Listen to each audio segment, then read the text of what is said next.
Who is the SkyTrak SDMAX really good for? Who should walk away? And does it actually make sense for the average weekend golfer who just wants a solid way to track progress without breaking the bank? Those are the questions that keep most of us up at night when a new launch monitor pops up on a forum, especially because the price point sits somewhere between a high-end simulator and a basic swing trainer. Link is in the description if you want to check the product details on Amazon.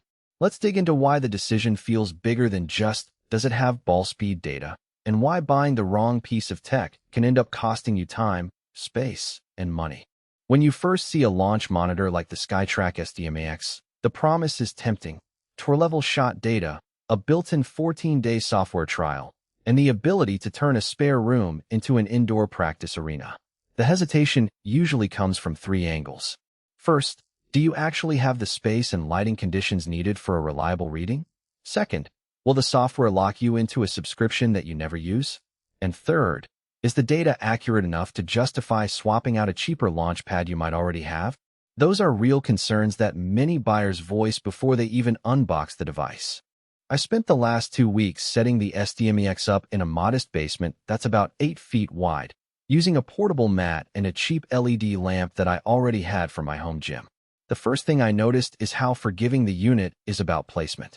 Unlike some high-end radar units that demand a perfect wall-towel distance, SkyTrak lets you sit about 3 to 4 feet from the net and still captures ball speed and launch angle with enough consistency to see trends over a session.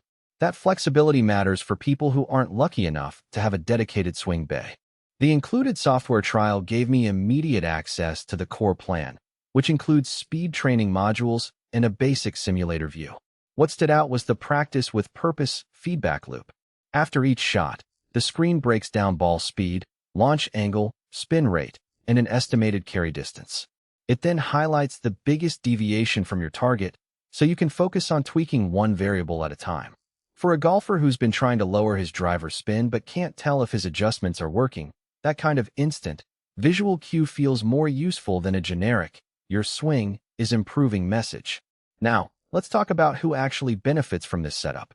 If you're a serious amateur who spends at least a few hours a week on the range, values data-driven practice, and already uses a launch monitor for swing analysis, the SDMAX fits nicely. The ability to integrate with third-party simulation software means you can also play virtual courses on days when the weather keeps you indoors, adding a fun element that can keep you on the mat longer. For teaching pros, the device's detailed shot metrics give a concrete way to demonstrate swing changes to students without needing a full-size launch cabin. On the other side of the coin, casual golfers who only hit a few balls on the weekend and are happy with a simple swing trainer might find the SkyTrak subscription model and software learning curve a bit much.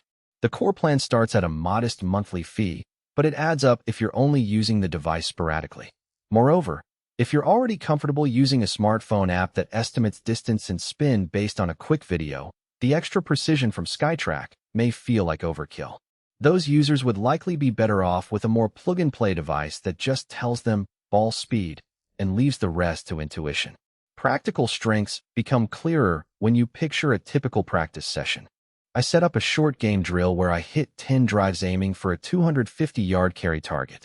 The software logged each shot, automatically calculating the average spin and launch angle. After the set, I could see that 3 of my drives were consistently 5 miles per hour slower and had a spin rate 300 revolutions per minute higher than the rest. With that insight, I adjusted my grip and tee height, and on the next set the average ball speed rose by about 4 miles per hour and spin dropped to the desired range. That immediate cause-and-effect feedback is something you rarely get from a basic launch pad. A hidden trade-off shows up when you consider the lighting requirements. While the unit tolerates a range of ambient light, it does need a clear line of sight to the ball and a relatively dark background to avoid false echoes. In a bright garage with windows uncovered, the readings started to drift after a few minutes, forcing me to dim the lights or use blackout curtains. That extra step isn't a deal breaker, but it's an extra piece of the setup puzzle that some buyers overlook.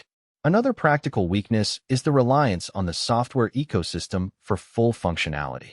The hardware alone can give you raw data, but to truly benefit from the practice with purpose drills, you have to stay inside the SkyTrak app environment. If you're the